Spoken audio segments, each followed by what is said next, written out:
Saludos desde Caracas, República Bolivariana de Venezuela, territorio libre de analfabetismo, a los libreros mediáticos que sintonizan La Librería Mediática, un programa en el que los libros y la televisión tienen mucho que ver, un programa en el que los lectores de todas las edades son protagonistas. Hoy estamos en los estudios de BTV para hablar de historia y actualidad, con especialistas que han estudiado nuestra historia patria y analizan la actualidad permanentemente, porque leer de historia no es algo que nos remite al pasado, es algo que nos aferra al presente y nos hace ver el futuro de una forma muy particular. Es el trabajo de ellos el que nos va haciendo entender lo que vamos viviendo. Y especialmente, Pedro, muchas iniciativas tuyas han ido avanzando hacia el entendimiento de esa historia insurgente, eso que tú llamabas las pequeñas historias de la historia. No son solamente los grandes personajes los que estudiamos y entendemos, sino todos los que en un gran equipo hicieron de Venezuela lo que hoy somos. Pedro ha tenido muchas ideas y ha llevado a cabo muchas ideas institucionales que hacen que la historia no se remita a unas estatuas o unos señores que se reúnen muy adustos a hablar de historia, sino se nos hace cotidiano.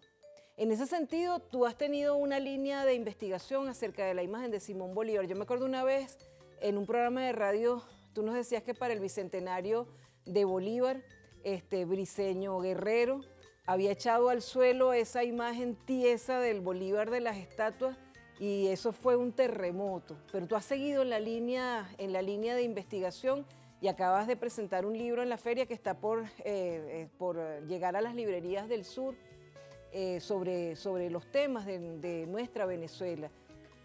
¿Cómo valoras tú esto de historia y actualidad? Gracias, Meralcira. En efecto, mira, quizás el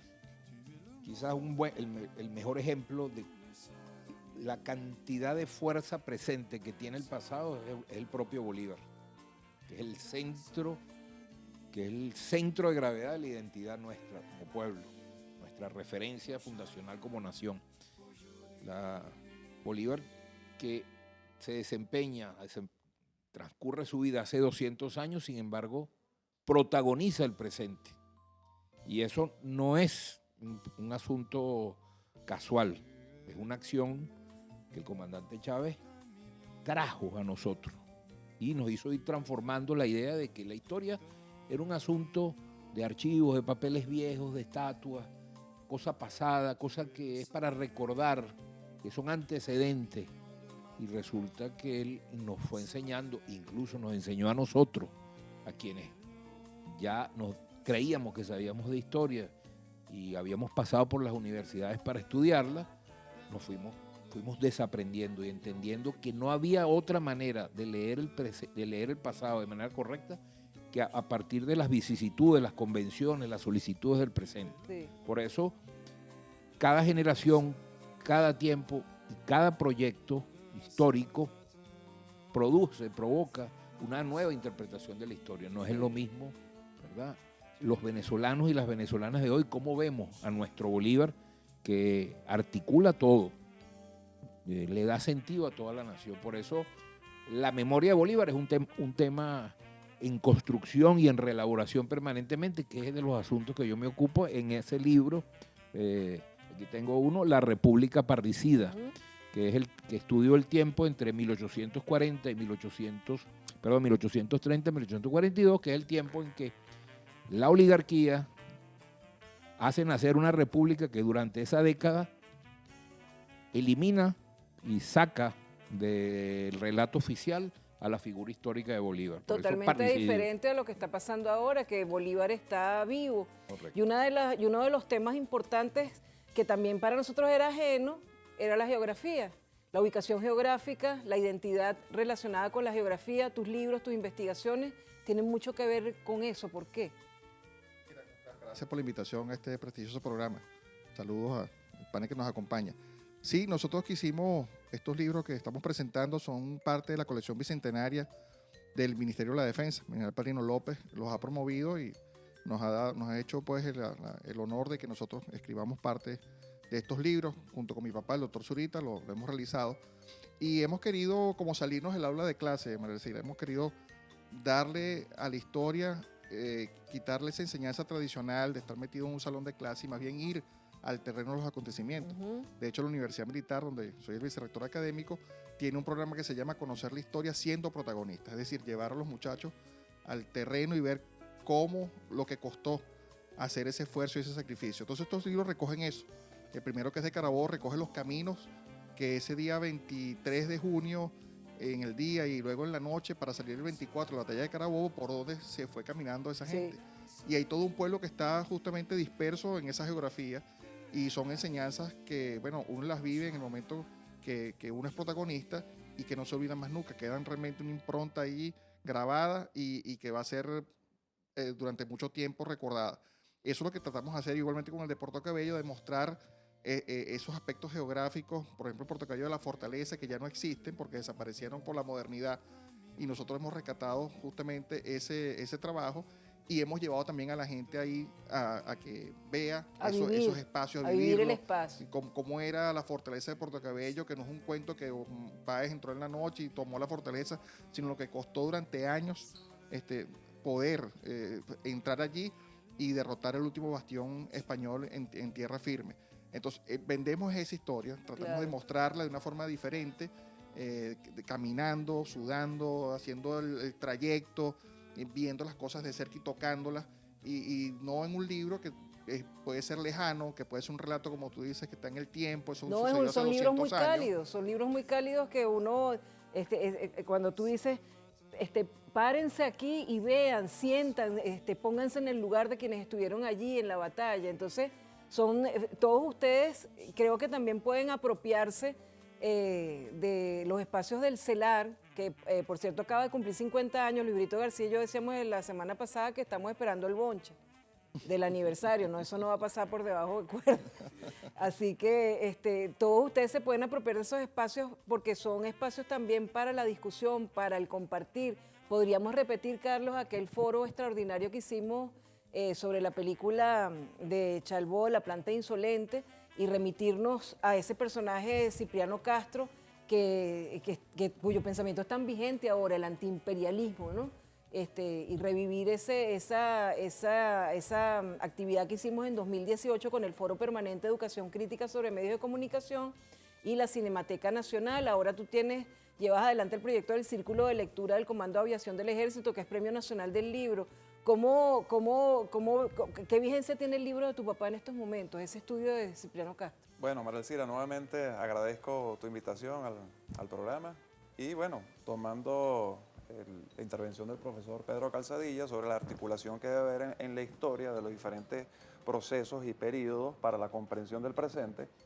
Allí el libro de mi padre, La Gran Emboscada, de Colombia a Miraflores, él hace una revisión desde el punto de vista militar de la Revolución Liberal Restauradora, ¿no?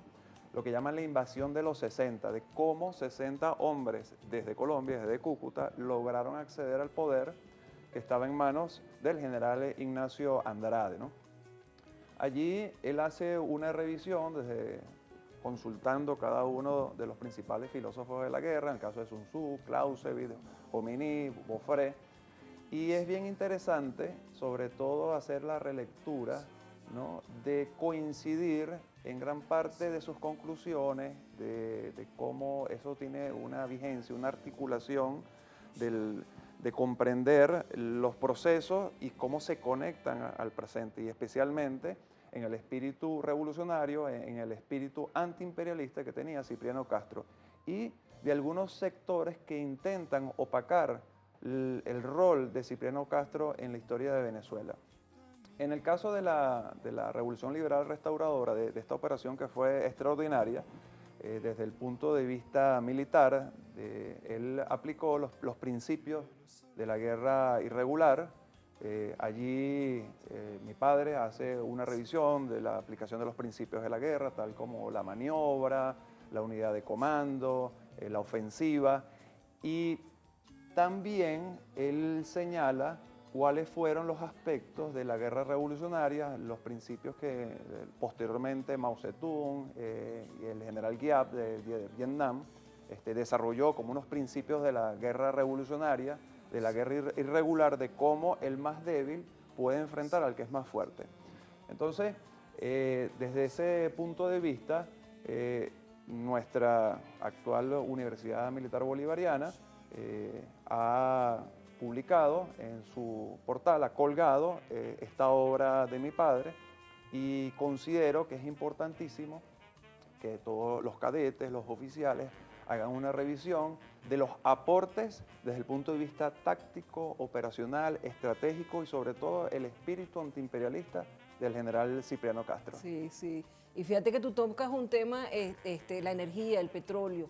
Y eso, por supuesto, la ubicación geográfica es importante, y el papel de Venezuela ante el mundo en cuanto a ese recurso que es el petróleo nos da un cariz como país importante. Y tú haces un buen análisis en ese libro, que la editorial Hormiguero va publicando muchos libros que no solamente son para el ámbito militar, son para todos los investigadores, para todos los curiosos, para todos los que quieren conocer de la materia. ¿Qué aportas tú en este libro?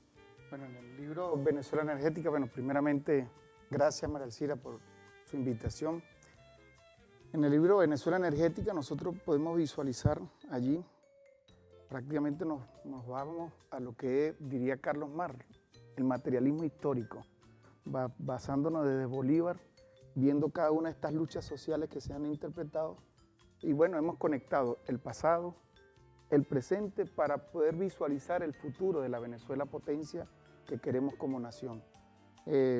Aquí nosotros podemos ver de que el mundo actualmente, María Alcira, se encuentra bajo un telón de una carrera armamentista, pero dentro de esa carrera armamentística también está el paraguas energético como elemento dinamizador de esa economía que lleva a las grandes corporaciones y sobre todo a llevar a las grandes potencias a establecerse dentro de la construcción de ese nuevo orden mundial.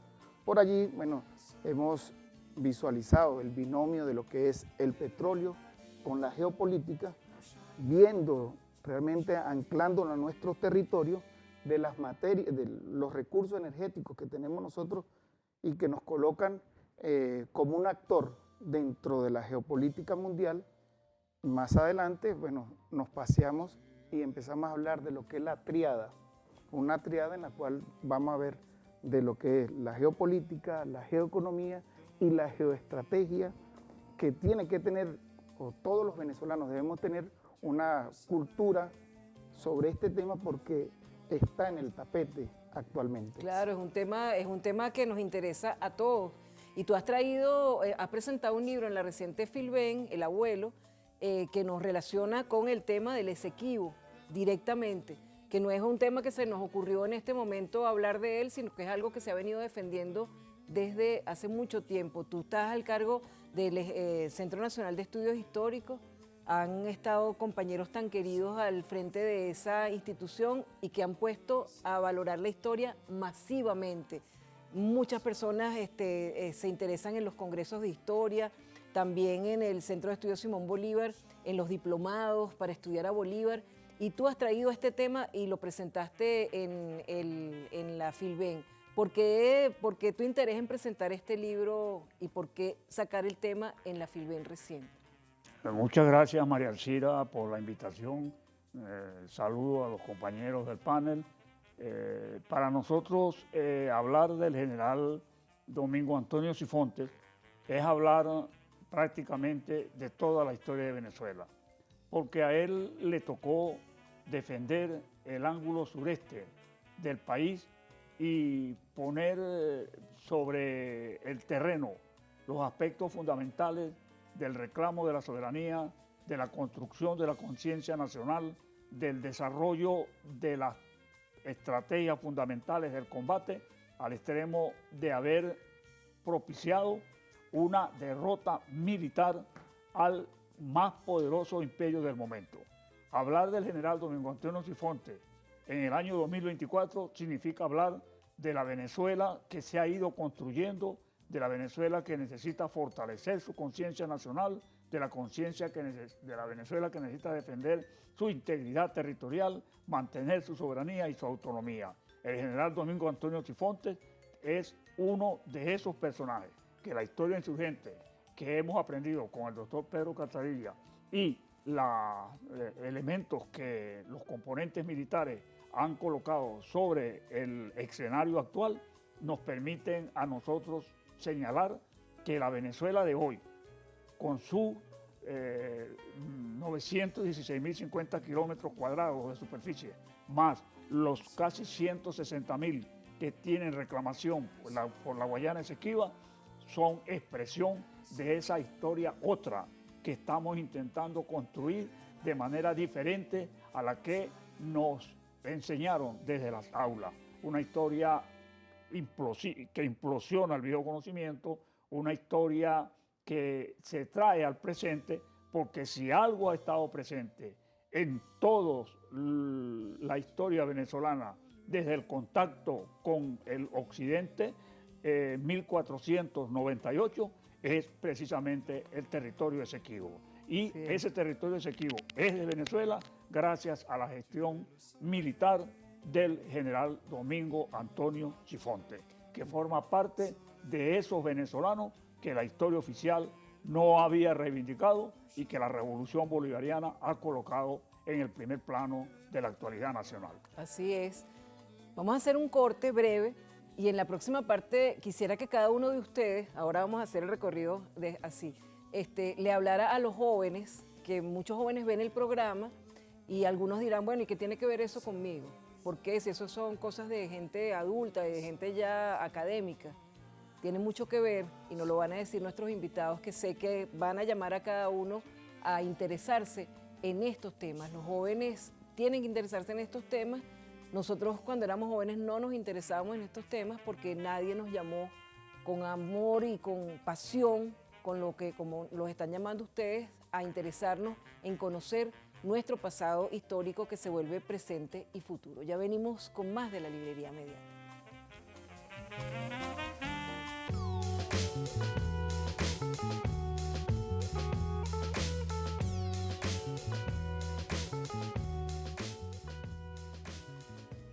Bueno, si algo nos ha demostrado el Centro Nacional de Historia, el Centro de Estudios Simón Bolívar, el Centro de Estudios Miranda, es que los jóvenes se interesan en la historia masivamente. Es impresionante la pasión que puede despertar la historia cuando se nos presenta de una manera tan convocante como en los últimos años la hemos entendido. Y también nuestra historia de ahora, nuestra historia, lo que está pasando en este momento. Por ejemplo, en estos días, vamos a tenerlo en el programa, Juan Carlos Monedero, en estos días él presentó y lo presentó en la Feria del Libro de Madrid, que nosotros reseñamos recientemente, y lo presentó en la Filben, y lo presentó en la Librería del Sur en esta semana, Política para Indiferentes. Juan Carlos Monedero tiene el talento de relacionar arte, historia, política, poesía, literatura con lo que está aconteciendo en este momento para entenderlo mejor. Y quizás este libro es perfecto para un joven que se quiere interesar en conocer más acerca de lo que está sucediendo ahora en el mundo. Les decíamos, estábamos hablando de muchos temas en torno principalmente al antiimperialismo. Y ya quedamos con Pedro Calzadilla en que en algunas semanas vamos a repetir ese maravilloso experimento que hicimos con la Universidad Bolivariana, Militar Bolivariana en 2018, que fue el foro sobre la película La Planta Insolente. Están invitados para conformar el panel de presentación de esa película y vamos a invitar principalmente jóvenes liceístas y militares para que puedan disfrutar de esa experiencia. Fue muy nutritiva en ese momento y la vamos a repetir. Hablemosle a los jóvenes, porque un joven se tiene que acercar, por ejemplo, al Centro Nacional de Historia. ¿Qué consigue allá? ¿Por qué tiene que leer de historia un joven? La oficina del cronista que coloca la revista Crónica de Caracas, que está abierta a la colaboración de todos los venezolanos que tengan un tema de interés que dar a conocer. Claro, básicamente los conectados con Caracas. Pero el Centro Nacional de Estudios Históricos tenemos la revista Memorias de Venezuela, que es una revista de difusión con un personal joven, competente. Tenemos la revista Tierra Firme, que es una revista de amplia difusión que ya va a presentar en la próxima Feria de Caracas sus 2 nuevos números, 121 y 122. Y tenemos la revista Nuestro Sur, que va a presentar posiblemente para finales de año, con ocasión del Bicentenario de la Batalla de Ayacucho, un número dedicado a la campaña del sur. ¿Qué consiguen los jóvenes en estas instituciones que tenemos el honor de coordinar? Consiguen investigadores que pueden actualizarle la visión del país. Por ejemplo, ¿por qué nos interesa hablar del general Domingo Antonio Sifonte? Porque es un problema de palpitante actualidad. Porque al hablar de la Guayana Esequiba y de cómo él defendió la integridad territorial, nosotros estamos hablando de cómo Venezuela puede defender en la actualidad no solo su integridad, sino la enorme potencialidad mineralógica, edafológica, forestal y hidrológica que tiene esta zona. Y eso es de suma interés para los venezolanos, para las generaciones del futuro. ¿A cuál joven no le interesa la pregunta, qué está ocurriendo con nuestros recursos hídricos? ¿Qué está ocurriendo con nuestra inmensa red fluvial?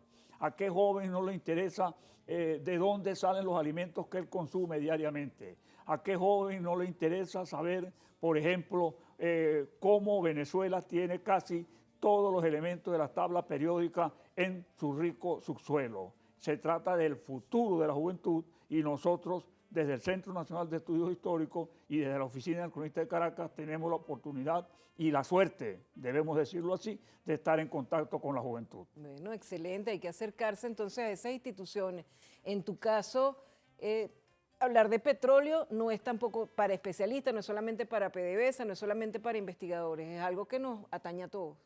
Por supuesto, el tema, la reflexión para nuestros jóvenes tiene que ir en función de que ir argumentado. Hay una trilogía, llamaríamos nosotros, bueno, sí, trilogía, que es el pensar, escribir y leer. Y de ahí partimos, como decía René Descartes, primero pienso y luego existo. Tenemos que tener un pensamiento crítico. Ese pensamiento crítico viene primeramente de una lectura. Esa lectura posteriormente nos va a llevar a nosotros a la reflexión para poder escribir lo que se nos avecina. El elemento para los jóvenes, hacer la lectura en los diferentes libros que se están presentando en este programa, pues prácticamente le da una visión primeramente de identidad nacional. Y a su vez vamos a reforzar lo que diríamos que, bueno, ¿cómo vamos a defender algo que no conocemos? Entonces es necesario entrar en la lectura para nosotros poder llegar a esa reflexión.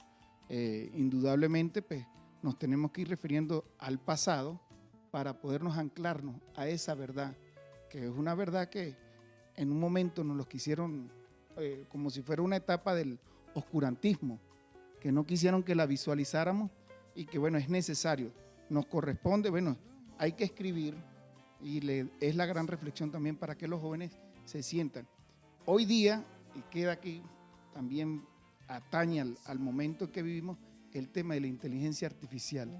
Hoy queremos buscar la información, pero no es en fuentes primarias, sino que entonces nos referimos a otras fuentes que realmente terminamos viendo de manera distorsionada de cómo es la verdadera historia. Hay que tener cuidado con ese tema que hemos tratado en otros programas y que tenemos que seguir tratando. La sistematización de la lectura, Carlos, el reunirnos, el celebrar cada semana de manera disciplinada, pero al mismo tiempo alegre y con curiosidad y desde el asombro, el encuentro con los libros. Es lo que ustedes hacen con los libros y con el cine. Es lo que ustedes hacen en el Comando de la Aviación del Ejército, en ese círculo de lectura.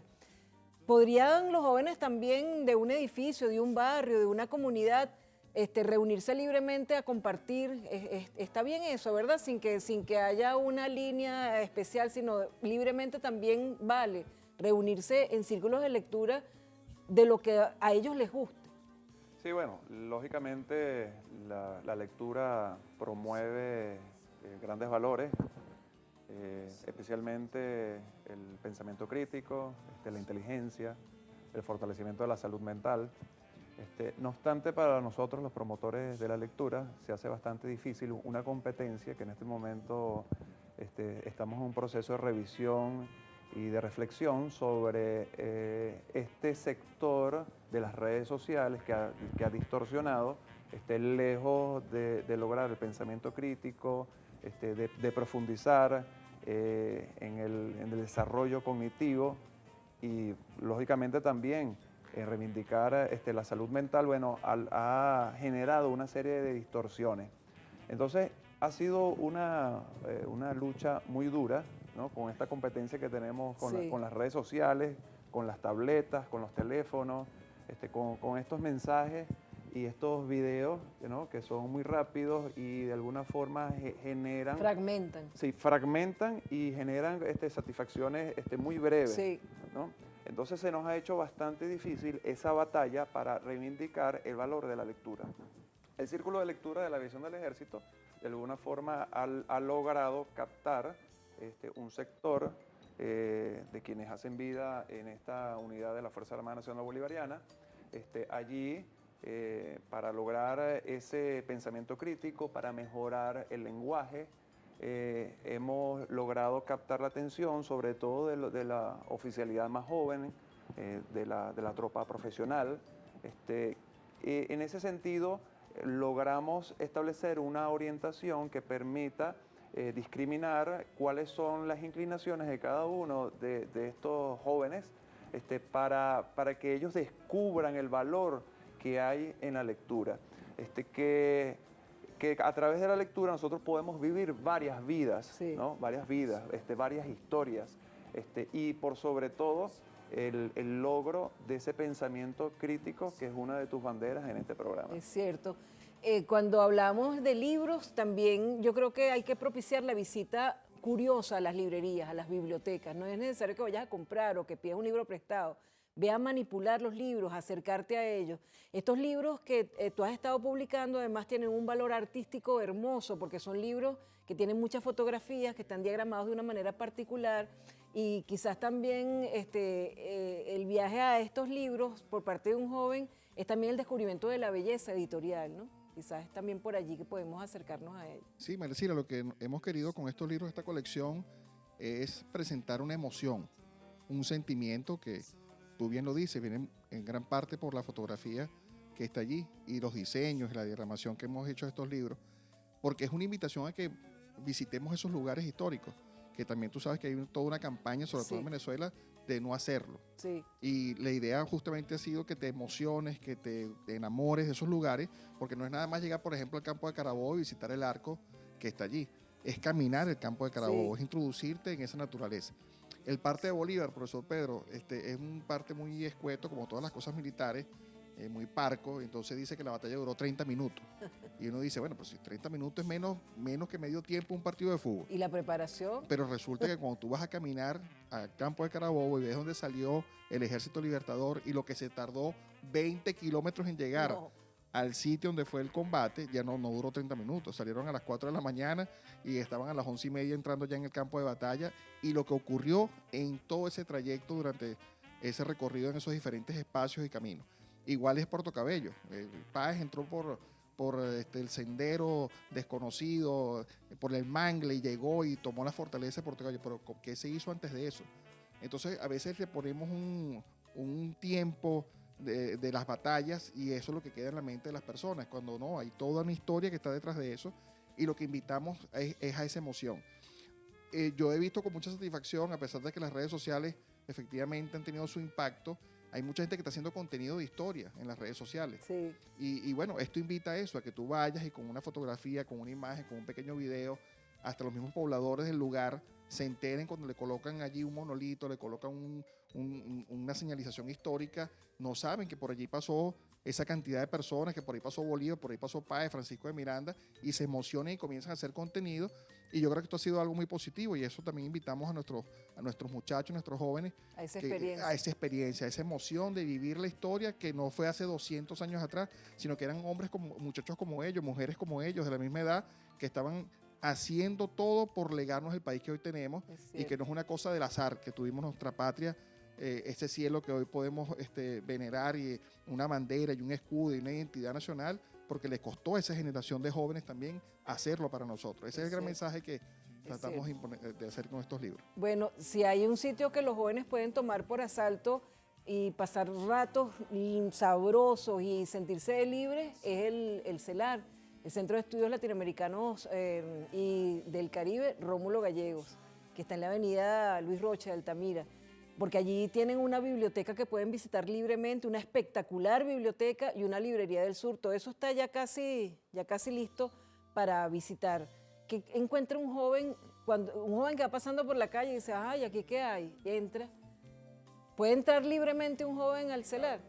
Además, estamos preparando una sala infantil también dentro de la biblioteca, Qué bueno. especialmente pensada para los más pequeños. O sea que tú habrías preguntando ahorita, María Elcira, este segmento sobre la historia y los jóvenes y los niños, ¿no? Y entonces, pensando en Zurita y los libros que él ha hecho y la estrategia que ellos han desarrollado en la Universidad Militar Bolivariana, de la conexión del lugar, el territorio, con la persona y la historia, lo que allí ocurrió. Una vez, con el bicentenario de la batalla de Taguanes, estando allá en el campo de Taguanes, me tocó a mí hablar, y ahí estaba el pueblo, de los alrededores de esa parte del estado Cojedes, Tinaquillo, Tinaco, toda esa zona, nuestro pueblo, el rostro del pueblo de Venezuela, allí. Y entonces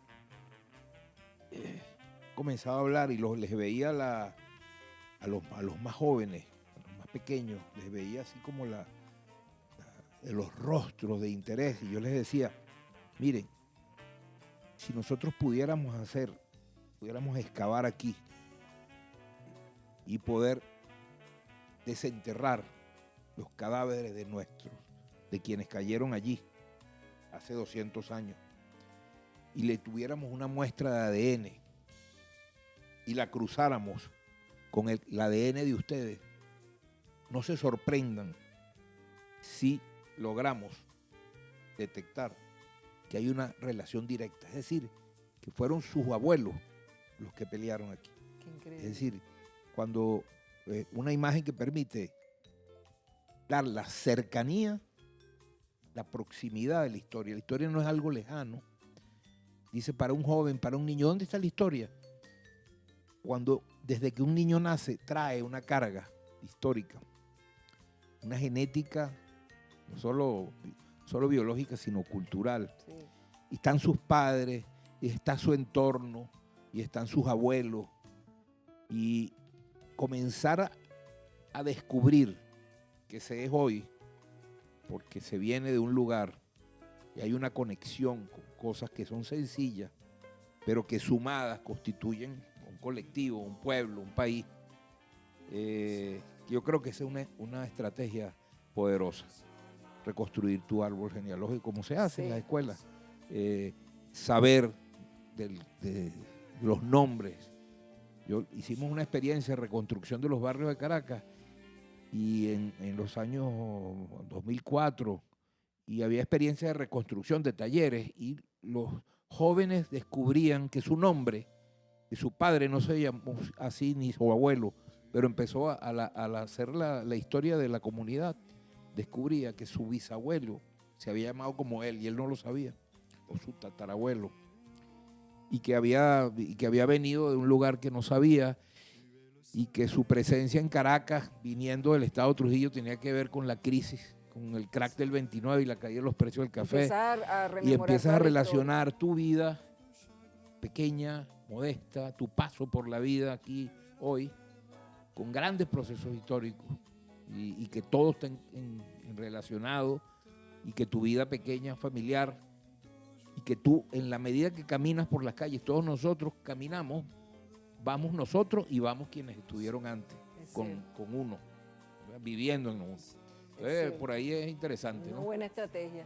Sí. Bueno, vamos a hacer un corte para finalizar el programa. En la próxima parte quiero que hagan un ejercicio de síntesis y cada uno en un minuto nos diga en este momento, en literatura, qué autor les está llamando la atención o qué libro quisieran buscar o están leyendo de un autor de literatura venezolana o de otras partes del mundo, que cada uno termine el programa haciendo como hace Fátima Flores, un minuto para el libro en la próxima parte del programa. ¿Hacemos eso? Ya venimos con... Tu es la lune d'un million de nuits, lune d'un million de vies. Tu es le soleil d'un million de matins, soleil d'un million. Bueno, estén atentos entonces por redes porque vamos a convocar a este panel para hacer un foro del cineforo del Foro Permanente de Educación Crítica sobre medios de comunicación en el CELAR con la película La Planta Insolente, todos estos libros y el tema del antiimperialismo. Estamos entonces ya un poco agobiados de las redes, ¿verdad? Entonces están ahora haciendo teléfonos que solamente son teléfonos portátiles que no tienen ni redes ni nada, que se llaman los dumb phones. No son iPhone, no son inteligentes, sino son tontos, es decir, no tienen más nada que el teléfono. Pero vamos a ver, un minuto para el libro que hace cada uno de nuestros panelistas hoy. A ver, Pedro. Yo en mi teléfono estoy leyendo una novedad literaria venezolana, Doña Bárbara, de Rómulo Gallego. Estoy al frente del Centro de Estudios Latinoamericanos Rómulo Gallego y por lo tanto estoy obligado a volver a Rómulo Gallego y lo estoy disfrutando enormemente. Yo les recomiendo. Doña Bárbara, la más conocida, la que tuvo la repercusión internacional que conocemos. Pero toda la novelística de Rómulo Gallego es parte esencial de la venezolanidad. Ahí se desentraña un país, se muestra un país de la Venezuela de ese tiempo profunda con sus contradicciones y sus distintas... Y creo que es un lector, es un autor que nosotros estamos obligados a leer. Y yo estoy volviendo a él. Bueno, excelente. Desde este lugar ahora. ¿Y tú?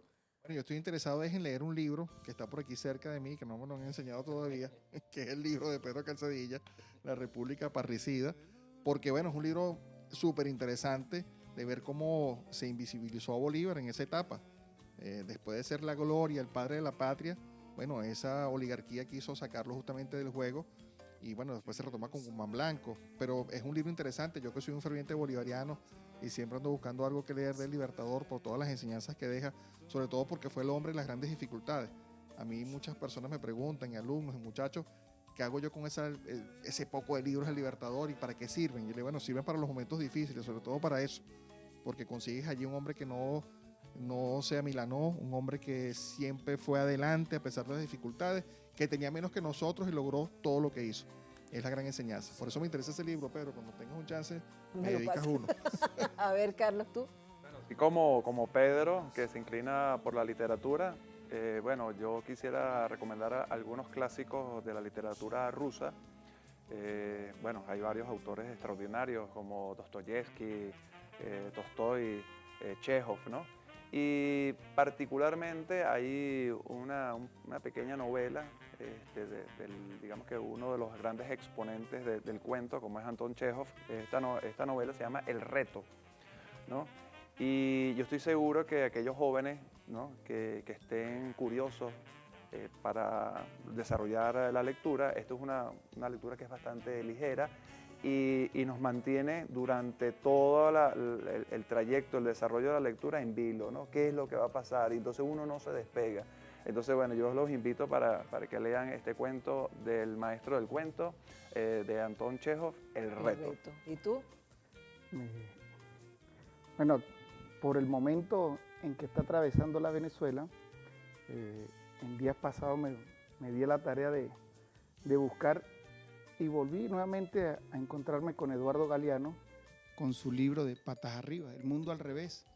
Hoy en la Venezuela hoy nos han tratado de vender un mundo que es totalmente diferente. Y traigo la reflexión que decía Galeano allí. Decía, hoy estamos en el momento en donde el corcho se va al fondo y el plomo es el que flota. Al revés totalmente.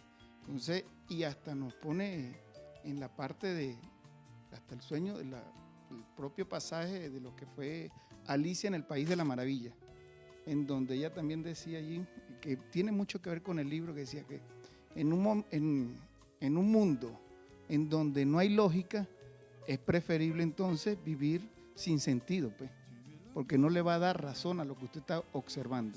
Entonces, la sociedad hoy día está prácticamente, si no está inducida o no está viendo por lo que viene a través de las redes sociales, pues tiene que tener una coherencia con su pensamiento y que va al pensamiento crítico para que tenga la comprensión de lo que está ocurriendo. Entonces, Eduardo Galeano, con su libro Patas Arriba, es el que estamos ahorita leyendo. A ver tú, Omar, termina todo el programa.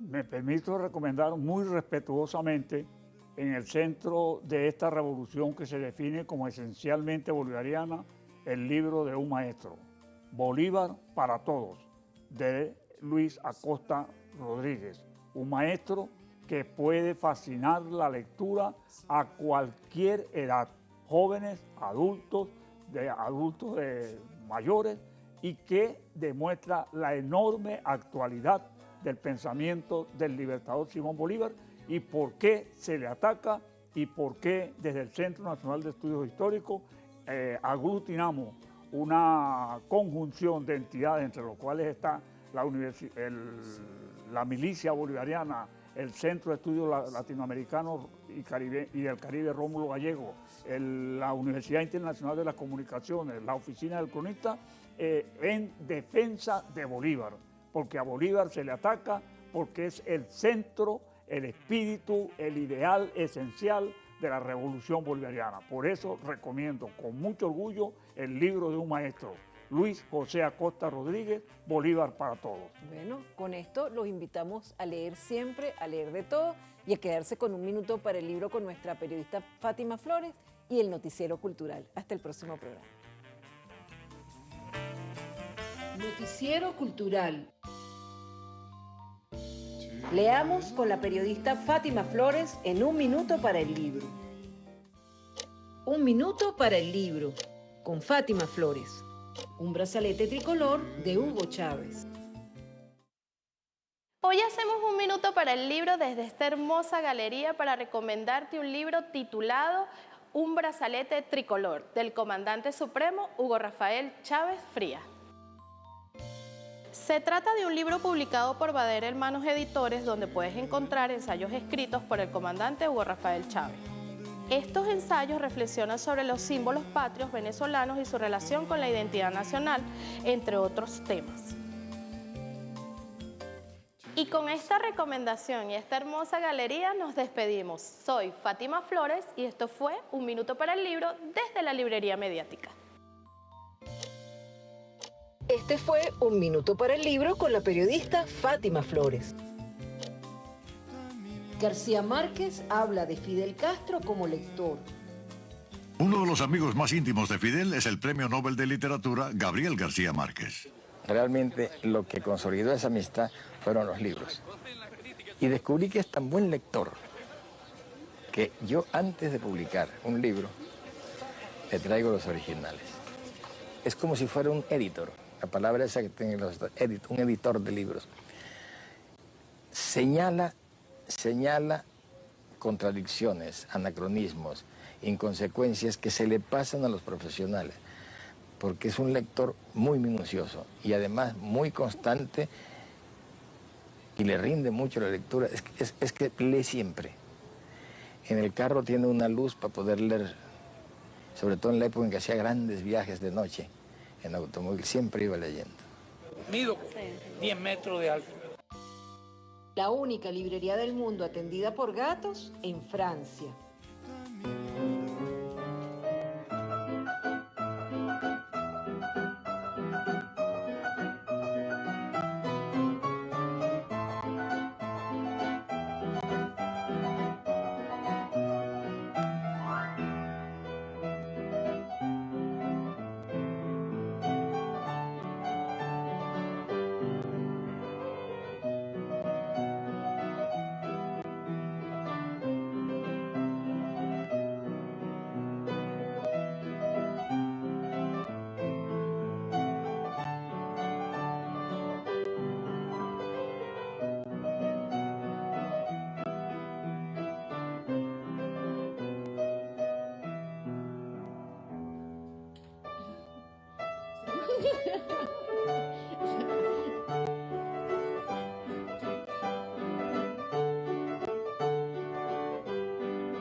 Ateneo Grand Splendid, la librería más linda del mundo en Buenos Aires.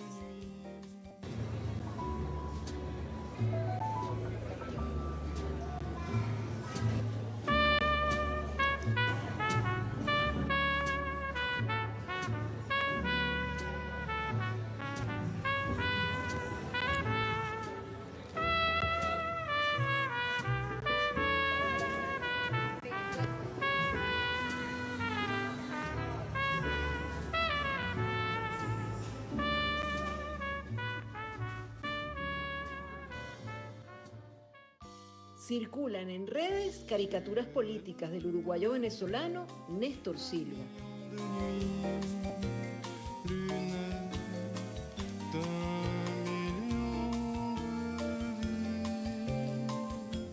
Tu es le soleil d'un million de matins, soleil. Todo agosto aniversario, 60 años de BTV. Venezolana de Televisión, 60 años. Crecimos juntos. Venezolana de Televisión.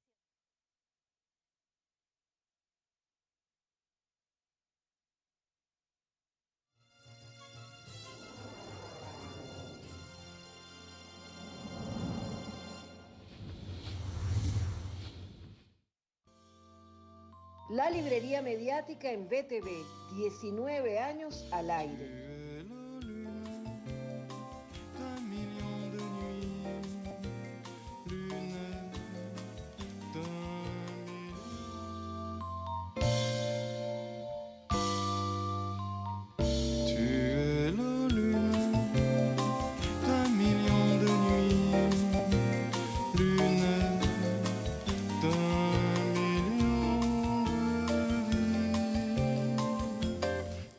Le soleil d'un million de matins, soleil d'un million de chagrins. Tu es la terre